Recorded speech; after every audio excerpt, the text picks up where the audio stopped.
Magandang araw sa inyo, Papa Dudut, at sa lahat ng mga Team Puyat na napapakinggan na sa umaga ang Papa Dudut Stories pero pakikinggan pa rin sa gabi.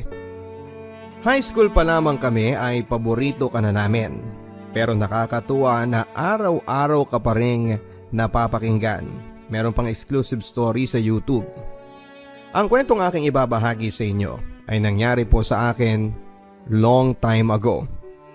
Sa totoo lang, Papa Dudut, is nothing to be proud of ang storyang ito. Pero na-realize ko na baka kahit papaano ay may kaunting aral pa rin akong maibahagi sa inyong programa. At nais ko din pong humingi ng tawad sa isang taong naging espesyal sa aking kwento. Dear Papa Dudut, ako po si Eric, hindi ko po tunay na pangalan.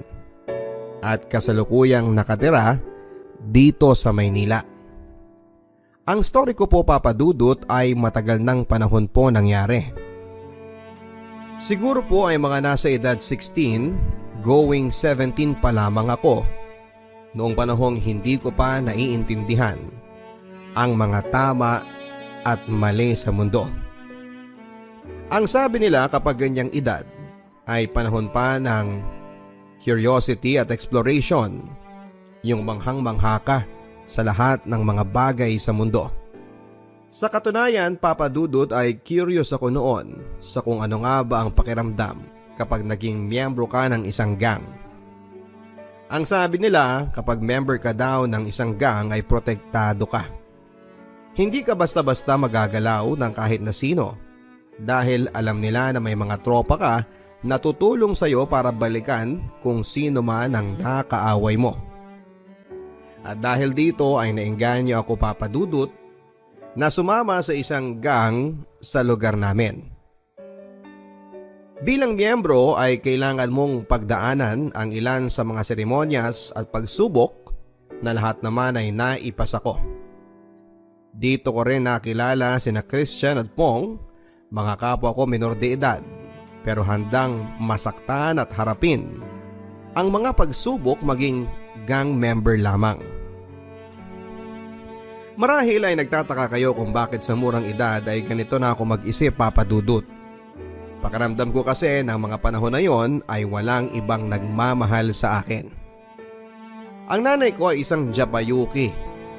Anak ako ni Mama sa isang Hapon na hindi ko naman nakilala na.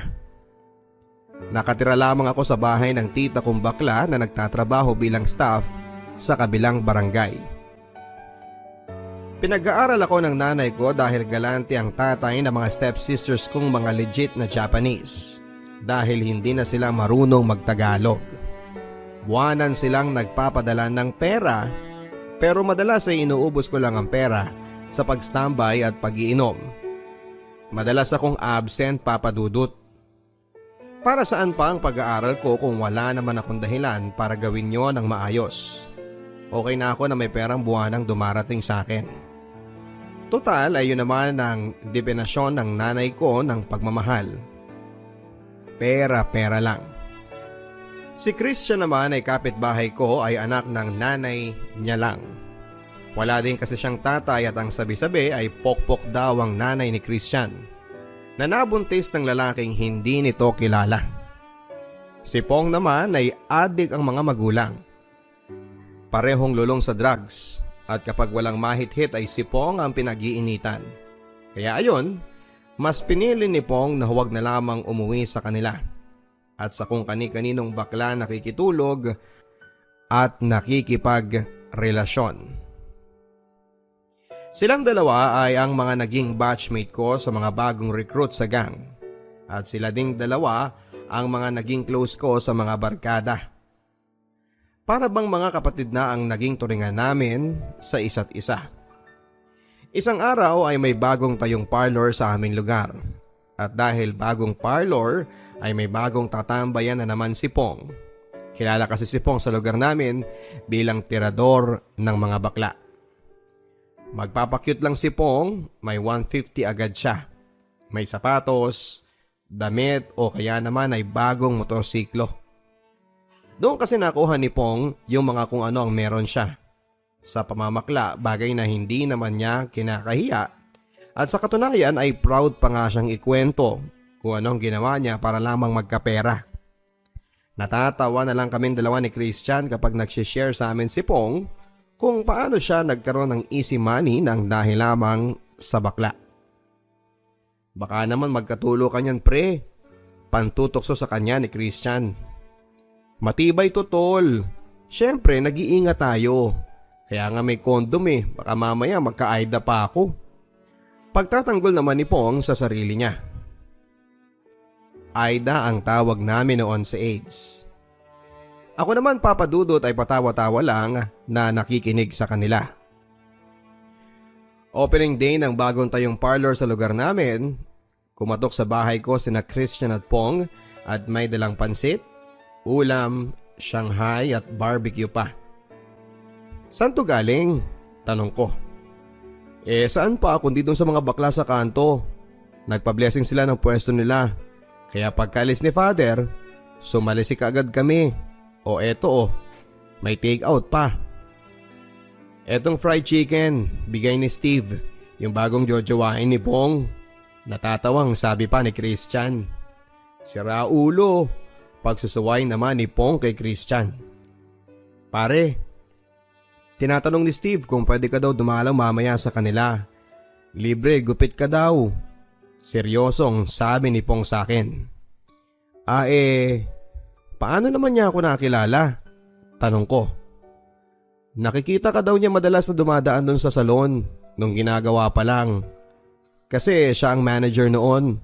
Mukhang ikaw yung nataypan Sa totoo lang, sa'yo tong manok pinabibigay niya. Nakangiting sabi sabay kindat pa ni Pong. Nag-aamoy allowance pantutok sa pa ni Christian. Ako naman papadudot ay patay mali siya lang. Pero nararamdaman ko ang pagkagalak na may isang tao na nagugustuhan ako kahit na hindi pa niya ako nakikilala. Hindi nga nagtagal ay hindi na rin ako nakaiwas na makilala ng personal si Steve, papadudot. Mga nasa edad 40 na siguro siya. Slim, tahimik lang at kung hindi mo kakausapin ay mapagkakamalan mo siyang babae. Yun nga lang, halata mo na rin na may edad siya dahil may konting kulubot na sa mga kamay niya. Marahil ay nakuha niya yon sa kakariband, gupit, tapos ay siya din noon ang nagsashampoo sa mga clients nila. 10 years bago ko naging ganap na manager ng marami na ring malalaking salon sa Maynila. Pero mas pinili kong dito na lang sa barangay natin humawak ng salon. Sa pakiusap na rin ng isang matalik na kaibigan. Bale, siya talagang may-ari ng parlor na ito. Mahabang paliwanag ni Steve habang ginugupitan niya ako. Sa totoo lang, papadudot ay hindi na siya humahawak ng buhok hanggat maaari. Maliban na lang kung yung mga bigatin at regular clients niya ang magpapagawa. Kaya nagtataka kaming lahat kung bakit mas pinili niyang siyang humawak sa ulo ko. At syempre, libre gupit ako. Hindi po kami magkarelasyon, papadudot, pero parang gano'n na nga. Madalas niya kasi akong pinapapunta sa salon kapag may kainan dahil birthday ng isang staff niya o kaya naman ay kapag nagpapakain siya ng merienda sa mga tauhan niya. Hindi lang ako ang naaambunan ng grasya, kundi pati sina Christian at sina Pong. Sa totoo lang, papadudot, ay hindi naman ako nahirapan na makibagay sa isang bakla na katulad ni Steve. Kasi nga tulad ng nabanggit ko sa inyo, ay may tito akong bakla na kasama ko sa bahay. Kapatid siya ng mama ko. Siya lang at si Lola ang tanging kasama ko sa bahay. Okay naman yung tito ko pero mahigpit talaga siya na klase ng tito. Ayaw na ayaw daw niyang babarkada ako sa mga tambay at mas ayaw daw niyang mababalitaan na namamakla ko. Bakla na nga daw siya tapos ay namamakla pa ang pamangkin. Ipagkahiya ko naman daw siya sa mga kasamahan niyang staff sa kabilang barangay. Ang awkward ni Tito, hindi ba? Bakla na galit sa kapwa niya bakla. Paanong nangyari yon? Sa pag-usad ng mga araw ay mas lalong napalapit ang loob ko kay Steve at sa mga tao niya sa salon. Lahat kaming mga tropa ay parang mga may mga ka-love team na sa salon nila. Si Pong Papadudot ay naling sa isang baklang kalbo. Si Christian naman ay sa baklang walang ngipin.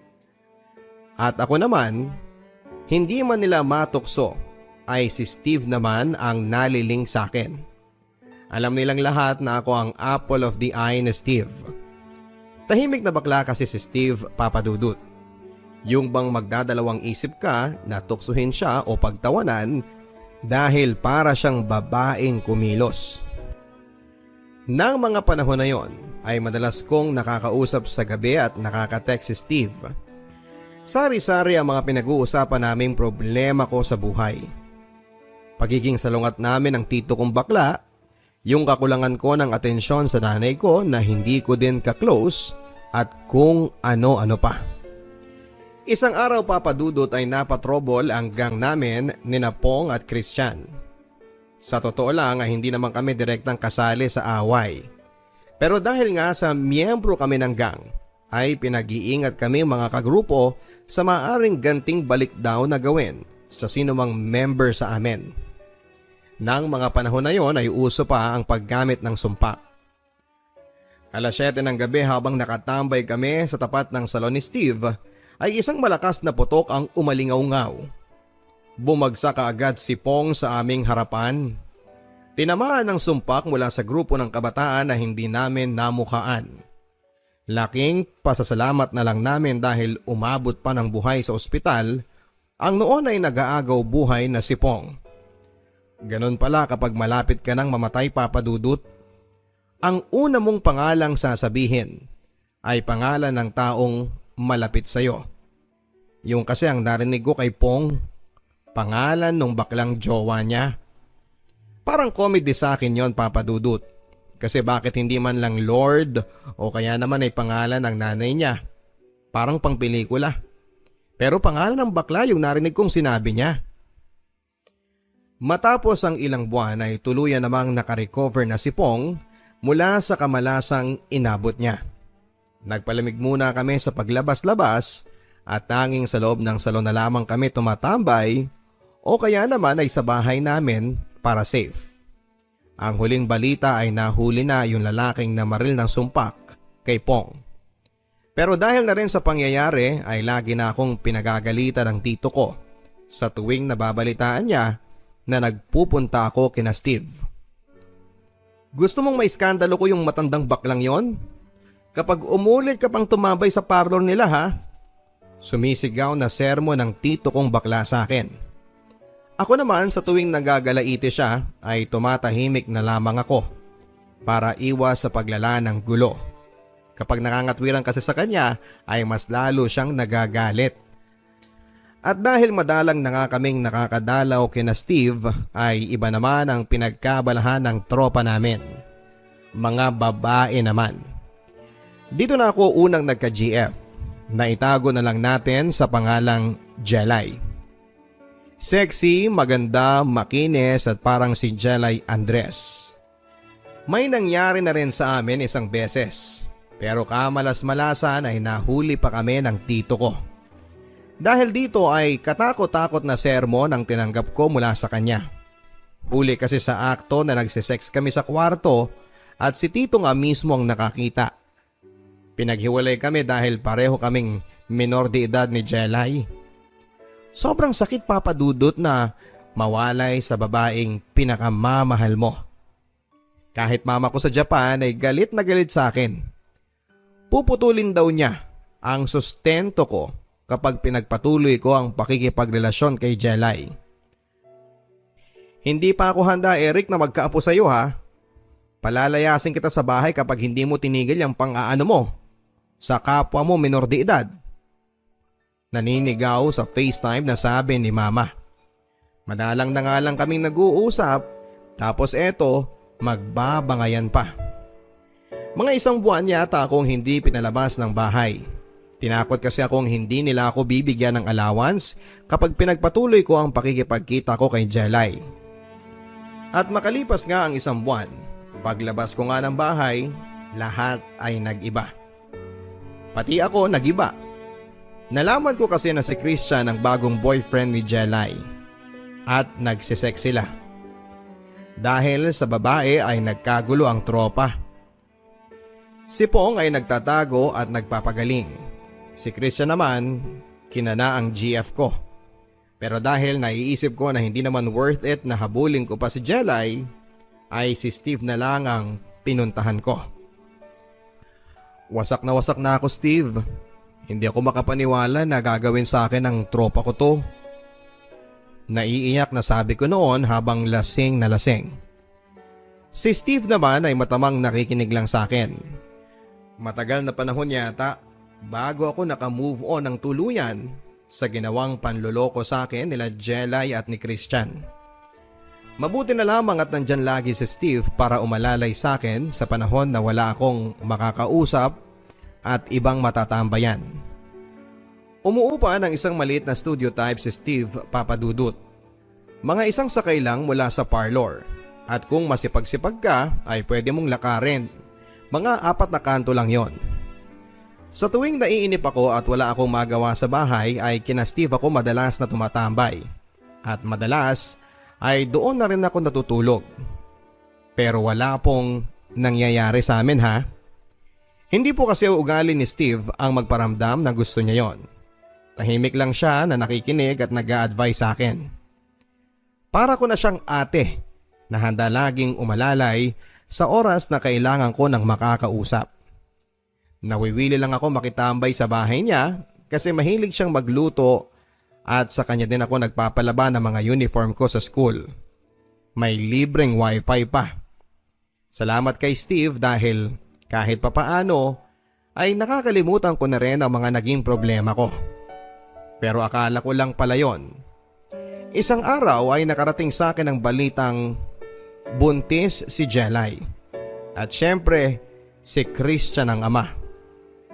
Akala ko noong una ay hindi na ako affected. Pero yun pala, masasaktan lang ako. At dahil sa lungkot ay nagawa kong maglasing sa bahay pa lamang at nung lumakas na ang tama ay kinato ko na sa Steve sa bahay niya. Mga 11:11 yata ng gabi yon. Ang naaalala ko lang noon ay iyak ako ng iyak. Hinahanap ako ng tito ko pero hindi ko na nireplyan ang text niya. Mas pinili kong puntahan ang isang kaibigan para humanap ng karamay. Sa pagbukas ng pintuan ay agad kong niyakap si Steve.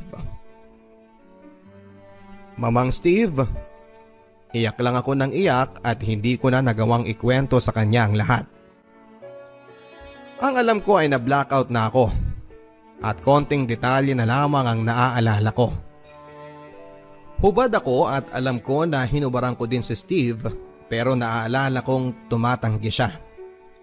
Kinabukasan ay tinutuon ng tita kong bakla ang sinasabi niya sa akin na iiskandalohin niya si Steve kapag nalaman niya na nakikipagrelasyon ako dito.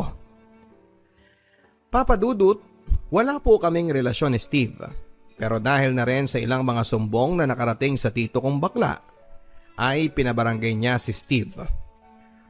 Ang naaalala kong usapan sa barangay, dahil nga sa minor de edad ako, ay pwede raw mademanda si Steve dahil sa ginawa nito sa aking pagpapatuloy sa bahay niya. Pero dahil wala namang gustong tumistigo sa mga nagsumbong kay tito, ay hindi na naituloy pa ang demanda. Pinilit akong paaminin ng tito ko kung pumatol daw ba ako kay Steve pero wala siyang nahita sa akin. Ni hindi ko na rin nakausap pa si Steve after ng skandalong yon. Dahil ni-lockdown na naman ako ng tito ko. Sa totoo lang Papadudut, bago pa nauso yung lockdown ay naging parokyano na ako ng pagiging lockdown sa bahay. Nakakalungkot lang Papadudut dahil ang huling balita ko kay Steve ay umalis na rin siya ng salon na minamanage niya. Hindi daw kasi nakayanan ni Steve ang kumakalat sa lugar namin na pangmumulestya niya na si tito mismo ang nagpapakalat. Sa tuwing naaalala ko yung nakaraan ko Papadudut, ay alam ko na nothing to be proud of naman talaga. Kaya nga ni isang pangalan ay wala akong ginamit na totoo. Kahit pangalan ko sa kwento ay malayong malayo sa totoong pangalan ko. Pero naglakas loob na rin akong ikwento sa iyo Papadudut ang story ko Dahil na rin sa pagbabakasakaling nakikinig si Steve. Naaalala ko na ikaw kasi ang linggo-linggo naming pinakikinggan sa radyo noon. At kahit sa YouTube ay ikaw pa rin ang libangan nila. Kay Steve, gusto kong humingi ng tawad sa iyo. Mula kasi na nangyari yung skandalo naming dalawa, Papa Dudut, ay hindi ko man lang nagawang mag-text sa kanya. Tinapon kasi nila yung SIM card ko. Sa FB naman ay hindi ko siya makita dahil hindi ko naman alam ang totoong pangalan ni Steve at apelyido niya. Steve, kung nakikinig ka man, alam ko na makakarelate ka sa kwento ko. Oo, baka ikaw na nga itong nasa story ko. Gusto ko lang sabihin sa iyo na I love you for being a true friend. And I'm sorry dahil hindi kita nagawang ipagtanggol pa. Aaminin ko na naging special ka sa puso ko. Ang inyong ka-stories, Eric of Manila. Mga ka-stories, si Papa Dudut po ito. Huwag kakalimutan na pindutin ang notification bell para maging updated po kayo sa mga pinakabagong post ng inyong Papa Dudut. Huwag din kalimutan na pindutin ang subscribe button. Ngayong araw sa Papa Dudut Stories. Papa Dudut Stories.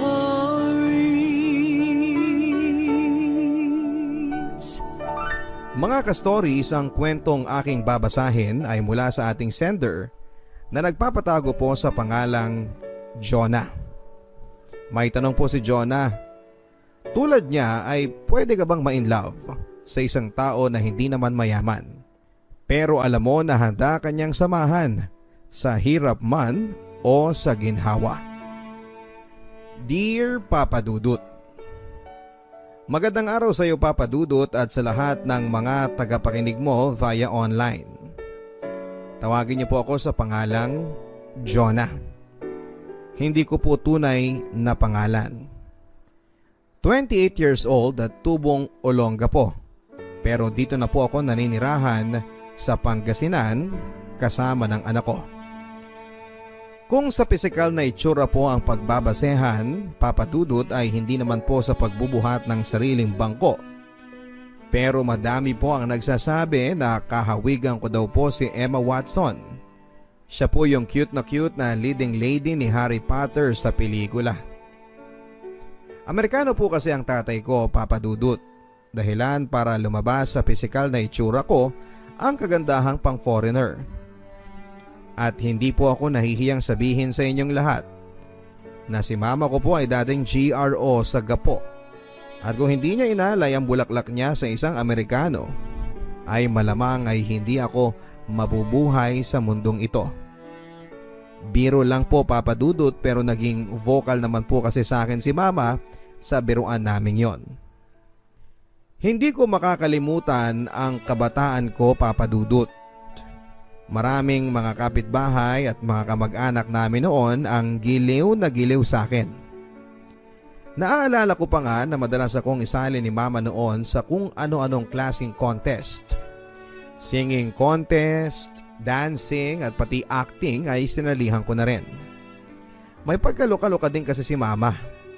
Bata pa lamang ako ay pinagkakakitaan na niya ako. Pero dahil si mama lang naman ang aasahan sa hanap buhay, ay wala din siyang oras para ipagpatuloy pa ang pagdala sa akin sa mga auditions sa TV sa Maynila. May isang movie project lang po ako na hanggang ngayon ay hindi ko po makakalimutan, na nakasama akong maging extra sa isang pelikula. Na kunwari ay sa Amerika kinunan, pero dito lamang din yon sa amin sa Gapo. Asar na asar si mama dahil mabilis lang akong nahagip sa kamera. Tapos, end of my showbiz career na. Napabayaan kasi ni mama ang ipin ko, kaya naman sabay-sabay nabungi. Kaya hindi ko na rin nagawa pang sumalang pa sa auditions. Ang hinahanap kasi nila ay mga batang may magandang ipin. Maganda lang ako noon, Papa Dudut, pero wala naman akong mga ngipin.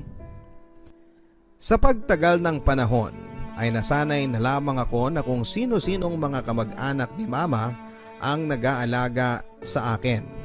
Kapatid niya, Pinsan at kahit pa kapitbahay namin ay hinahabilin ako ni mama sa tuwing rumarampa na siya sa bar na pinagtatrabahuhan niya. Marami din akong mga naging tito, uncle at daddy sa mga lalaking dumaan sa buhay ni mama. Pero wala ni isa sa kanila ang naging seryoso at nagtagal sa pakikipagrelasyon kay mama.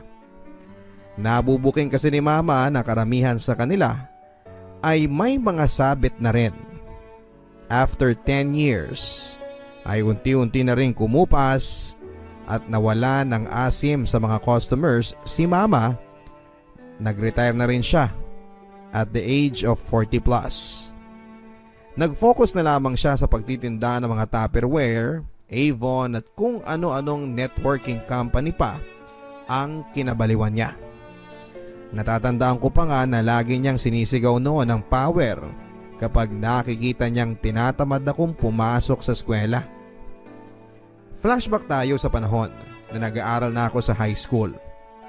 Third year high school na ako noong nakilala ko po si Brian.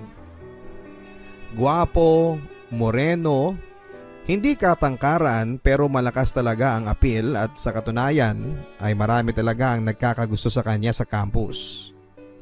Kung sa artista po na kamukha niya ang pag-uusapan ay si Rocco na sino kaagad ang maiisip mo. Naging classmate ko si Brian ng 1 taon lang sa high school. Pero nabalitaan ko na lang din na huminto na siya sa pag-aaral dahil po sa financial problem. Pero hindi ko akalain na sa paghinto niyang iyon ay magiging dahilan pala para maging close kaming dalawa. Sinasakay kasi niya ako sa tricycle na pinapasada niya ng libre. Hindi ko pala nabanggit sa inyo kanina na noong magkaklase pa lamang kami ay nililigawan na ako ni Brian. Pero dahil sa bata pa lamang ako noon ay bawal muna ang pakikipag-boyfriend. Matindi kasi ang bilin sa akin ni mama na huwag akong basta-bastang magpapauto sa mga lalaki. Dahil sa pare-pareho daw ang mga lalaki ng hulmahan. Lahat sila ay pare-parehong manloloko. Matapos makuha ang gusto sa babae ay iiwanan ka na lamang nito. Isang hapon, kauuwi ko lamang galing sa school nang nakita kong nagkakagulo sa labas ng bahay namin. Napatakbo ako ng mabilis nang makita kong pinagtutulungang buhatin si mama pasakay sa isang tricycle at dadalhin daw si mama sa ospital. Halos manlumo ako nang makita kong hinahabol ni mama ang kanyang hininga. Sumabay na rin ako sa service na maghahatid kay mama sa ospital. Sumunod naman si Brian sa amin. Ayon sa mga doktor na sumuri kay mama, ay stroke daw ang naging karamdaman ni mama. Kaya pala nitong mga nakaraan ay madalas ko siyang naririnig sa pagsasabing nahihilo daw siya mula sa maghapon niyang pagpapasali sa networking na nasalihan niya. Nang mga oras na yon ay hopeless ang pakiramdam ko, Papa Dudut. Nalibot ko na ang lahat ng mga kamag-anak namin para lamang makapagsulisit ng perang gagamitin sa pagpapagamot ni mama. Mabuti na lamang at nandyan si Brian para magpasakay sa akin ng libre sa tricycle na pinapasada niya. Para lahat ng pwede kong puntahan para makahingi ng tulong ay napuntahan namin. Matapos ko pong mailabas si mama sa ospital sa tulong ng mga donasyon ng mga kaibigan at pamilya namin, ay panibagong dagok na naman ang susuungin ko sa kung saan kukunin ang perang pambili ng mga gamot ni mama. Saan ako kukuha, Papa Dudut, ng perang ipanggagastos namin sa pang-araw-araw? Sinubukan ko magtrabaho sa fast food, Papa Dudut, pero kulang ang kinikita kong pera sa pambayad pa lamang sa renta, kuryente at tubig namin. Mababaliw na ako noon sa kakaisip kung saang lupalop ng planeta ko kukunin ang perang ipangsosuporta ko sa nanay ko na may sakit. Dahil dito ay sinubukan ko din na hanapin ang tatay ko sa Facebook. Lahat ng Amerikanong kapangalan niya ay pinadalahan ko ng PM para magpakilala sa kanila sa pagbabakasakaling tatay ko sila. O baka kamag-anak nila ang tunay kong ama pero wala ni isa sa kanila ang nag-reply ng matino. At kung meron man ay gusto pa akong jowain. Hanggang sa isang text message ang natanggap ko kay Abby. Kaklase ko sa elementary si Abby na nagtatrabaho sa isang bagong bukas na bar malapit lang sa amin. Isa kasi siya sa mga na-text ko kung may alam na hiring na trabaho. Girl, nabalitaan ko ang ganap kay Mudra mo. Kaya naalala din kitang i-message. Hiring kami ngayon eh. Hindi kailangan ng diploma. Ganda lang te. Baka interesado ka. Tawagan mo lang ako o i-PM. Walang pagdadalawang isip papadudot ay tinanggap ko ang alok ni Abby na maging isang GRO. Kailangan kong magpakapraktikal. Alam ko kasi na hindi ako palalamunin ng pride ko kung mag-iinarte pa ako. Lalo na sa panahon na kailangan ako ni mama. Malaki kasi ang take home na pera gabi-gabi kaya naman napapayag ako ni Abby. Sigurado ka ba sa gusto mong mangyari? I mean, hindi ba delikado dyan? Seryosong tanong sa akin ni Brian. Bakit naman magiging delikado dito? Hindi naman ako magsusundalo o magpupulis. GRO Brian ang papasukan ko. GRO. Hindi pagpupulis. Kaya walang delikado ron sa gagawin ko. Uupo lang ako at lalasingin ko yung mga customer sa bar. Yun lang. Sarkastikong sabi ko sa kanya. Pero Jonah, hay nako, wala nang pero. G ka ba sa inaalok ko sa'yo? Ikaw na maghahatid at sundo sa akin para safe ako makakauwi ha. Yun nga lang, mapupuyat ka kasi hanggang umagahan to. Mag-alarm ka na lang para magising ka sa madaling araw kapag susunduin mo na ako. Hindi ako napigilan ni numan na gawin ang bagay na alam kong makakatulong sa akin financially.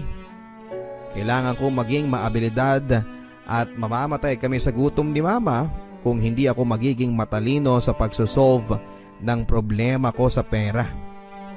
Sa umpisa ay naramdaman ko ang pag-aalinlangan ni Brian sa maaring kahinatnan ng pagiging GRO ko. Pero sa pagtagal ng panahon ay nakita at naramdaman niya sa akin na dapat niya akong pagkatiwalaan na nasa matino pa akong pag-iisip para ialay ang pagkababae ko sa kung sino-sino. Sa paghatid sundo sa akin ni Brian ay mas lalong naging close kaming dalawa. Isang araw bago siya mag-birthday ay nasa plano ko na papadudot na hindi siya batiin at pansinin maghapon.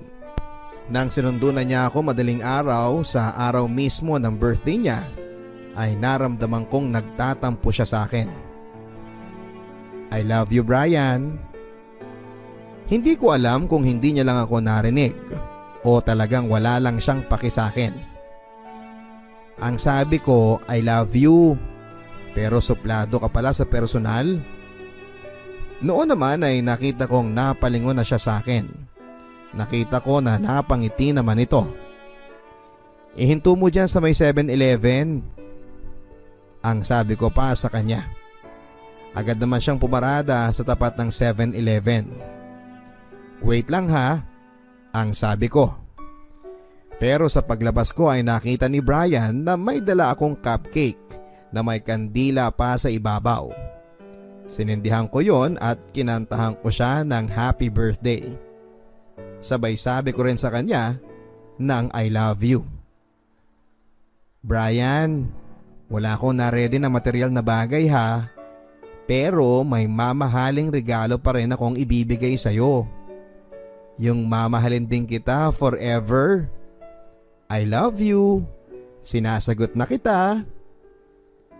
Halos maluha noon si Brian sa sorpresang bigay ko sa kanya papadudot. Hindi rin daw niya akalain na kaya ko siyang i-prank maghapon na kunwari ay kinalimutan ko na magbe-birthday na siya. Tuwang-tuwa si Brian na sa wakas ay naging kami na. At mula nga noon ay mas lalong tumibay ang pagmamahala naming dalawa. Kulang na nga lang ay magpakasal kami dahil wala nang taong makapaghihiwalay sa amin. Aaminin ko sa inyo, Papa Dudut, na 1 linggo mula nang sinagot ko si Brian ay pinaubaya ko na rin sa kanya ang pagkababae ko.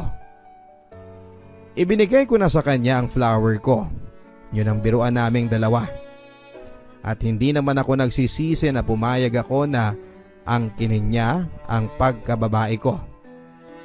At dito ko rin mas napatunayan sa kanya na siya lang ang lalaki sa buhay ko dahil siya ang nakauna sa akin at wala nang iba pa. Bukod sa pagiging boyfriend bodyguard, Papa Dudut, ay naging katuwang ko din siya sa pag-aalaga kay mama. Sa bahay na rin siya madalas na tumatambay at natutulog. Hanggang isang gabi ay nakatanggap ako ng text galing kay Brian. Sinugod daw niya si mama sa ospital. Kailangan mo nang pumunta rito.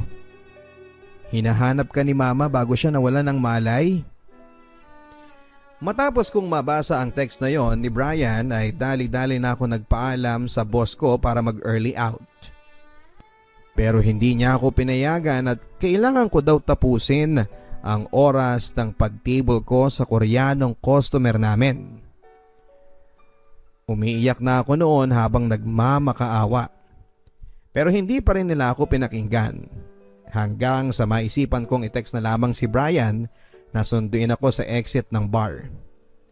Makalipas nga ng 15 minutos ay nagawa kong makatakas sa katable ko at agad din akong nakasakay sa tricycle ni Brian. Kitang-kita ako ng manager namin habang pasakay ng tricycle. Noon ay nakita kong nagmura pa ito at nagwala. At agad na inutos na sundang kaming dalawa ni Brian gamit ang pick-up. Hindi naman sila nahirapan na maabutan kami. Nang makalabas ng sasakyan ay agad na sinapok si Brian ang mga bouncer ng bar. Hindi pa sila nakontento. Binugbog sarado rin nila ang boyfriend ko. Pinaliwanag ko kay Mr. C, hindi po niya tunay na pangalan ng dahilan ng pagtakas ko, na kailangan kong pumunta sa ospital dahil nag-aagaw buhay ang mama ko. Pero hindi siya naniwala.